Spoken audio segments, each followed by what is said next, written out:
얼마 전 친한 동생이 아파트를 구매하기 위해 집을 보러 갔다고 하는데요.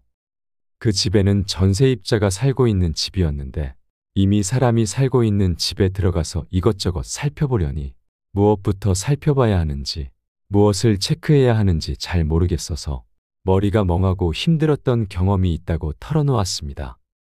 그래서 오늘은 내 집 마련을 위해 아파트를 보러 갈 때 유용한 꿀팁들을 알려드리려고 합니다. 요즘은 주로 내 집을 마련한다고 하면 아파트를 떠올리는 경우가 대다수인 것 같습니다.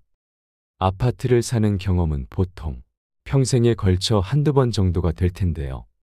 물론 투자 목적으로 구매하는 경우까지 한다면 조금 더 많은 매매 횟수가 될 수도 있을 겁니다.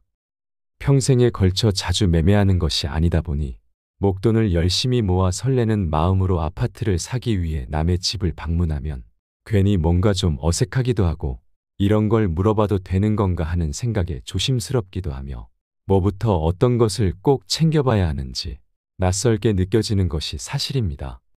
저도 예전에 신혼집을 알아보기 위해 정말 많은 집을 보러 다녔던 기억이 떠오르는데요. 그때는 처음이기도 했지만 몇 날 며칠을 머리도 아프고 모든 것이 걱정만 앞섰던 기억이 있습니다. 그래도 지인분들의 조언을 얻어 화장실이나 싱크대 물이 잘 내려가는지 꼭 확인해 보라는 이야기를 들어서 집집마다 변기물과 세면대 물만 열심히 틀어보았던 기억도 있습니다.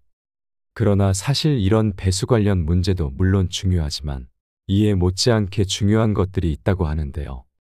그래서 오늘은 집을 보러 갈 때 놓치지 말고 꼭 확인해야 할 이것과 꿀팁을 준비했습니다. 아파트 매수를 계획하시고 있는 분들이라면 오늘 영상 놓치지 마시고 끝까지 시청해 주시면 감사하겠습니다. 그럼 지금부터 콕콕 집어서 알려드리겠습니다. 아파트 집 보러 갈 때 경험이 부족하신 분들이라면 이것 하나만은 꼭 기억하시면 좋겠습니다. 크게 크게, 작게 작게입니다. 우선은 크게 크게 아파트 주변부터 확인해 보셔야 합니다. 아파트 단지 주변으로 초등학교나 중학교가 있는지 확인하세요.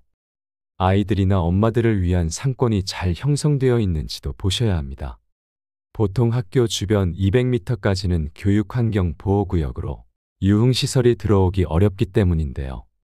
만약 초등학교가 있다면 아파트 단지에서 아이들이 학교까지 어렵지 않게 건너갈 수 있도록 횡단보도나 신호등이 설치되어 있는지도 보셔야 합니다. 또한 어른들의 출퇴근도 중요하기 때문에 지하철역까지는 얼마나 걸리는지, 자가용을 이용하는 경우 출퇴근 시간이 보통 얼마나 걸리는지도 알아보시고 선택하셔야 합니다. 또한 나이 들면 놓칠 수 없는 건강을 위해 강이나 하천 또는 공원 등이 있어 산책을 쉽게 할 수 있는지도 살펴보는 것이 좋습니다. 이런 자연 환경이 가까이에 있다면 조망과 함께 사람들의 선호도가 높아지는 곳이 될 수 있습니다. 이렇게 단지 주변을 보셨다면 그 다음에는 아파트 단지를 보셔야 하는데요. 이때도 크게 크게 살펴보셔야 합니다. 먼저는 아파트 방향이나 층, 그리고 조망을 보세요. 향과 층 그리고 조망은 한번 선택하면 다시 이사를 가기 전까지는 바꿀 수 없는 것이므로 신중하게 선택하시는 것이 좋습니다.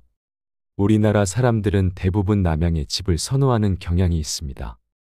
가장 선호하는 남향 다음으로 남동향과 남서향을 좋아하며 서향이나 북향은 그다지 선호하지 않는 경향이 있습니다.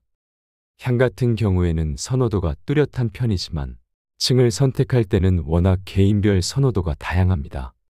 어린 아이들을 키운다면 마음껏 뛰어놀 수 있게 1층을 선호하시기도 합니다. 층간 소음에 예민하신 분들이나 어르신분들은 탑층을 선호하기도 합니다. 주변에 어떤 분들은 혹시라도 화재가 발생했을 때 소방차 사다리가 20층 이상은 힘들다고 하셔서 그 이하층을 좋아하시는 경우도 있다고 합니다. 또한 출근 시간대 엘리베이터를 오래 기다리는 것이 힘들다는 이유로 저층을 선호하시는 경우도 있다고 합니다.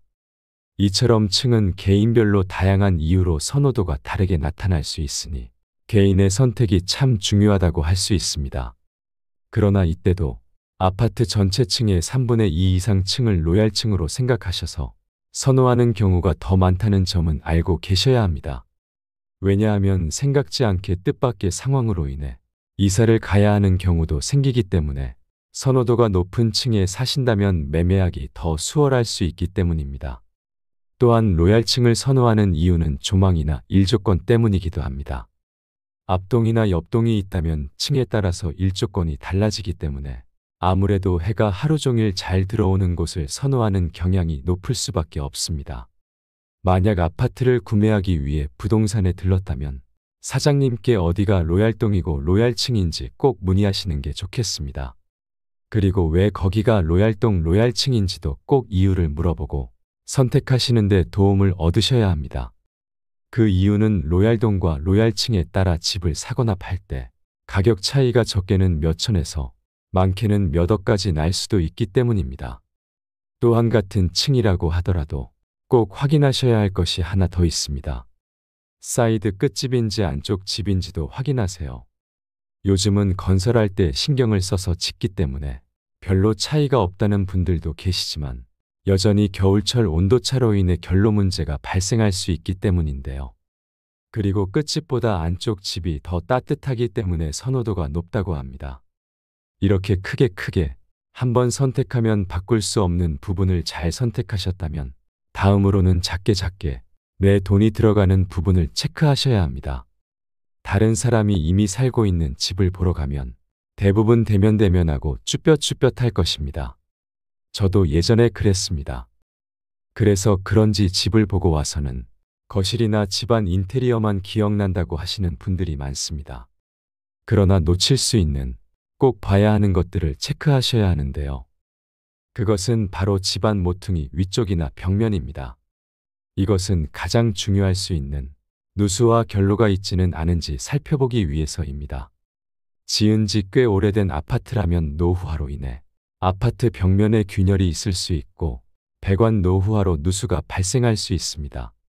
이것을 모르고 덜컥 집을 구매했다면 정말 골치가 아파집니다.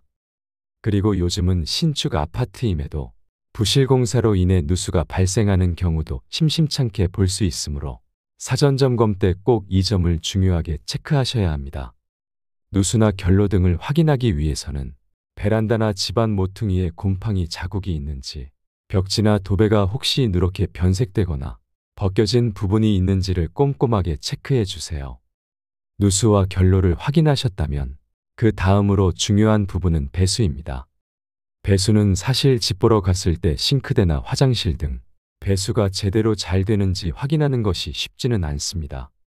왜냐하면 남이 살고 있는 집을 방문했을 경우 잠깐 살펴보는데 일일이 세면대나 싱크대 물을 가득 받아놓고 물이 잘 빠지는지 일일이 확인하는 것이 힘들 수 있기 때문인데요. 이럴 때는 그 집에 살고 계신 분께 물어보는 게 가장 좋습니다. 싱크대나 화장실, 세면대 물은 잘 빠지는지 물어보면 대부분은 잘 알려주십니다. 그런데 집을 빨리 팔기 위해 혹시라도 거짓말을 하면 어떻게 해야 하는지 걱정하시는 분들도 계실 것입니다. 그러나 이 부분은 걱정하실 필요가 없는 것이 우리가 아파트 매매계약서를 작성할 때 한 번 더 짚어보시면 좋습니다. 집이 마음에 들어서 구매를 하고 싶으시다면 계약서를 작성할 때 매매계약서와 함께 중개대상물 확인설명서를 작성하게 되는데요. 확인설명서에는 아파트의 권리관계나 입지 조건 등을 설명하게 되어 있으며 이 외에도 건축물 내외부 시설물 상태를 체크하도록 되어 있으니 이때 다시 한번 거주하시는 분께 확인하고 체크를 해주시면 됩니다. 혹시 계약서 작성 전이라면 부동산 사장님을 통해 확인 요청을 드려도 좋습니다. 내 돈이 많이 들어갈 수 있으며 골치 아픈 누수와 배수, 결로를 확인할 수 있는 방법을 설명드렸습니다. 만약 고층을 선택하실 경우 하나 더 체크하셔야 할 것이 있습니다. 그것은 바로 수압입니다. 요즘 신축 아파트는 고층이라고 하더라도 수압과 관련한 문제는 거의 없겠지만 그래도 한번 확실하게 체크해 보시는 것이 좋습니다. 여기서 수압을 체크하는 꿀팁을 소개하겠습니다. 화장실 변기 물을 내리고 그 상태에서 세면대 물을 틀어보면 수압이 괜찮은지 바로 알 수 있습니다. 꼭 한번 체크해 보세요. 이렇게까지 확인하셨다면 거의 70%까지 보셨다고 생각하셔도 됩니다. 이제는 아래를 확인하시면 되는데요. 아래에는 바로 마루가 있습니다. 요즘 집에서 애완동물을 키우시는 분들이 참 많은데요. 강아지를 키웠던 집이라면 이갈이를 한다든지, 바닥이나 바닥 몰딩 여기저기가 이빨 자국이 있다든지, 스크래치가 많이 생길 수 있습니다. 또한 전에 살던 사람들의 부주의로 인해 마루가 손상된 부분이 있을 수 있습니다. 그래서 이렇게 바닥이 손상된 부분이 있는지 꼭 확인해 보셔야 합니다. 바닥 상태와 함께 아파트 베란다 확장 여부도 중요합니다. 최근 신축 아파트는 대부분 준공시 베란다 확장을 기본으로 하기 때문에 괜찮지만 간혹 구축 아파트인 경우에 집주인 분들이 조금 사시다가 불편함을 느껴 사비를 들여 확장하는 경우도 많습니다. 그런데 이 구축 아파트 베란다를 확장한 경우 생각보다 겨울에 추운 경우가 있습니다. 왜냐하면 발코니 확장 공사를 할 때 보일러 배관 공사를 따로 하지 않은 집도 있고, 보일러 배관 공사를 했거나 단열 시공을 했더라도 윗집이나 아랫집이 기본 비확장인 집인 경우에 이 부분은 추운 겨울에 우풍이 드는 공간으로 더 추울 수밖에 없습니다. 그러니 구축 아파트 베란다 확장 여부도 꼭 체크해 보세요. 이 밖에 거실 베란다 창문 샤시와 방충망 상태도 확인해 주시면 좋습니다. 또한 베란다 창문을 열어 주변 소음이 어느 정도인지 체크해 보시면 좋을 것입니다. 실제로 가보지 않으면 절대 알 수 없는 소음이나 조망 같은 경우에는 집을 보러 가셨을 때 놓치지 말고 꼭 체크해 주시면 좋습니다. 요즘은 주로 중문을 하는 경우가 많지만 혹시라도 중문이 설치되어 있는지 확인해 보시고, 설치되어 있다면 열고 닫으면서 상태도 체크해 주세요. 마지막으로 놓치기 쉬운 싱크대 상태나 형광등 상태 등도 살펴보시면 좋겠습니다. 지금까지 아파트 집 보러 갈 때 꼭 체크하셔야 할 부분에 대해서 말씀드렸는데요. 우리가 막상 내 집 마련을 위해 집을 보러 다니면 많게는 하루에 4채에서 5채 정도를 보는 경우도 있는데요. 그러다 보면 이 집이 이렇게 생겼었나, 여기에 이것이 있었나, 저기가 저랬었나 헷갈리는 경우도 생길 수 있습니다.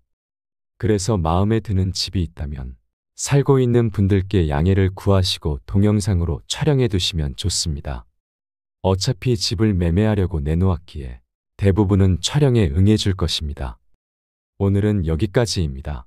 오늘 내용을 잘 기억하셔서 혹시라도 집 구매를 계획하시거나 집을 구매하고자 할 때 유용한 정보가 되었으면 좋겠습니다. 이상으로 시니어를 위한 모든 것, 시니어 톡톡이었습니다. 더 유익한 내용으로 찾아오겠습니다. 이번 영상이 도움이 되셨다면 구독과 좋아요 부탁드립니다. 감사합니다.